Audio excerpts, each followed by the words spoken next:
I love my Corys, and I want to give them a home built just for them based on what I have learned from keeping them over the years. Hello everyone, this is Charles from the FishLoft. Let's build a Corydoras wonderland. Corys need lots of horizontal swimming room, but don't need a lot of vertical height, so I have selected this wide but shallow tank for them. I am starting with a fine white sand, which would be perfect for the Corydoras to sift through without any danger of harming their barbels. A gentle slope in the sand will create a bit of depth. I want the back to be about 2 to 3 inches deep. This depth will provide sufficient room for beneficial bacteria to grow. My heater is placed slightly on a diagonal at the back, and I will keep the temperature at about 77 degrees. The main focal point will be these 2 curving pieces of spiderwood driftwood. I have used this driftwood previously, and it has been boiled to release excess tannins and to ensure it won't float when I add water. I will put a link in the description to my video about driftwood and tannins. Corys feel safe when they have something above them, and the driftwood will provide them a sense of security. The driftwood also takes up minimal space on the tank bottom. Corys prefer moderate lighting with lots of shadows, so I am incorporating Anubias species plants, which also thrive in the same low to medium light. An overall mist of the tank will keep the plants moist while I add my stones.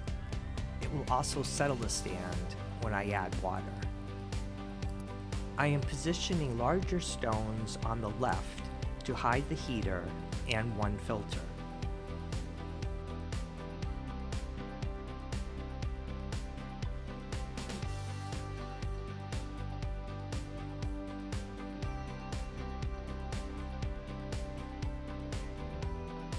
Smaller stones on the right will provide areas to nuzzle in some plants to hide the second filter.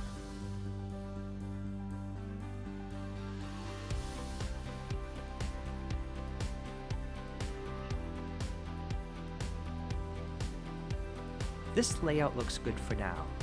Let's add water. A plastic bag will protect the sand. I like to run the water across my hand and down the side of the tank for minimal disturbance to the sand. I have added water conditioner to my tap water to remove any chlorine and heavy metals. Now I will add the main filter. I have been running this filter in my holding tank, so it is full of beneficial bacteria. The filter has a coarse sponge, a mesh bag with biofilter stones, and polyfill, which will help clear the water. The second filter only has a sponge and will provide a gentle water flow that Corydoras prefer. Time to add the rest of the plants. The first 2 plants are Anubias golden coin, which have a round leaf shape. I prefer nuzzling them into crevices versus gluing them in if I can. A stone will hold this one in place until it takes hold. This Anubias congensis, with its narrower leaves, is already glued to a small rock. Anubias shouldn't be planted in the soil. Their roots will attach themselves to the driftwood and stones over time. Anubias nanopetit has small leaves. These small leaves will provide a nice contrast in size to the other plants.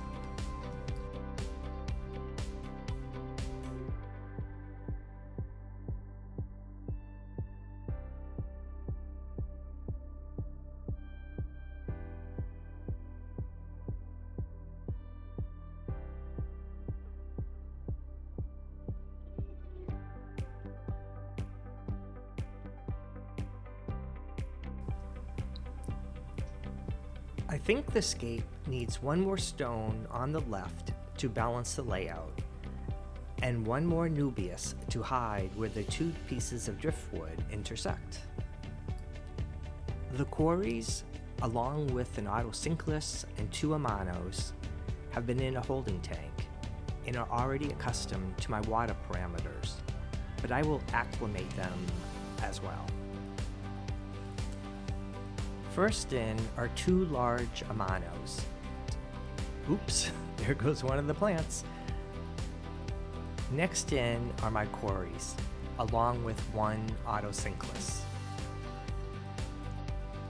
Frogbit, floating on the surface, will provide some shade from the overhead light. Although the filters are established and mature, and the plants already have bacteria growing on them, I always add some additional beneficial bacteria to help a new aquarium cycle.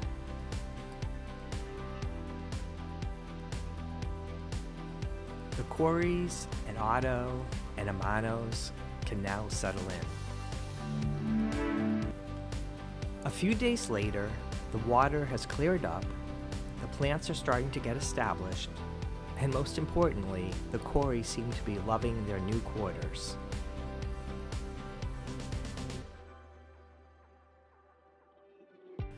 Corys are a social fish, so I suggest keeping at least 5 Corys of one species in a tank, as I do in my other aquariums. But sometimes a fish store will only have 2 or 3 Corys of a type, like I found with my Skunk and Schwartzi Corys. In this case, I suggest keeping a larger mixed school of Corys so they all feel comfortable together. And when you find more of them, you can add to the school.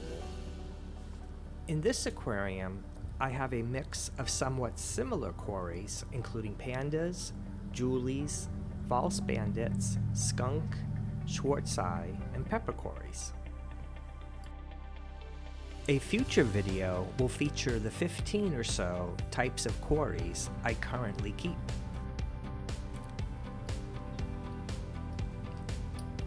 Let me know in the comments if you keep Corys and which are your personal favorites. If you enjoyed this tank build, check out my other tank builds. Thank you for watching. Please consider liking and subscribing to help grow the FishLoft channel.